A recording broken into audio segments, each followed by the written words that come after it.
পুরো পৃথিবীর নাস্তিকদের মধ্যে একটি কমন বিষয় আছে, তা জানেন কি? সেটা হলো এরা সব সময় শুধুমাত্র মুসলিমকে নিয়ে আলোচনা করে, মুসলিমের সমালোচনা করে, রাসূলের সমালোচনা করে, এবং বিশেষ করে যে বিষয়টি তারা বেশি গুরুত্ব দেয় সেটা হলো রাসূল কয়টা বিয়ে করেছে, রাসূল মেয়ের প্রতি আসক্ত ছিলেন, এবং শুধু তাই না, মেয়েদেরকে তারা সবসময় তুচ্ছ-তাচ্ছিল্য করার চেষ্টা করে, যাতে ইসলামে মেয়েদের কোনো সম্মান দেওয়া হয়নি। এই ধরনের প্রচারণা তাদের সবচেয়ে বেশি। কিন্তু এরা অন্য কোনো ধর্ম নিয়ে এদের কোনো মাথা ব্যথা নেই, অন্য কোনো ধর্মের গ্রন্থ নিয়ে তাদের কোনো মাথা ব্যথা নেই, হাদিস কোরআন নিয়ে যত তাদের মাথা ব্যথা।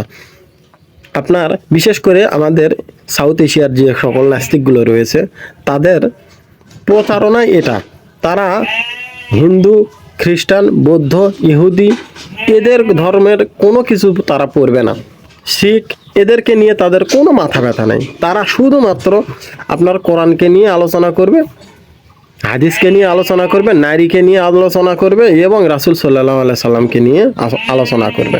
এই চারটে বিষয় তাদের মূল উদ্দেশ্য। তো এতে বোঝা যায় এদেরকে কোনো শয়তানি গোষ্ঠী এদেরকে মাঠে নেমিয়েছে। কারণ যারা আসলেই প্রকৃত নাস্তিক তাদেরকে ইসলাম বোঝানো খুবই সহজ।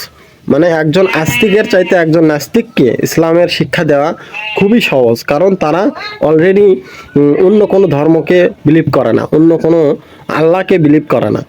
আর যারা অন্য ধর্ম অবলম্বী থাকে তাদেরকে ওখান থেকে নিয়ে আসে তারপরে নাস্তিক বানিয়ে আবার ইসলামের জ্ঞান তাদেরকে দিতে হয়, তারপরে তারা ইসলামকে বোঝে এবং ইসলাম ধর্ম গ্রহণ করে। কিন্তু এই ধরনের যারা নাস্তিক এদেরকে আপনি কোনো সময়, এদের উদ্দেশ্যই হচ্ছে আপনার আত্মা বিক্রি করে ইসলামের সমালোচনা করা।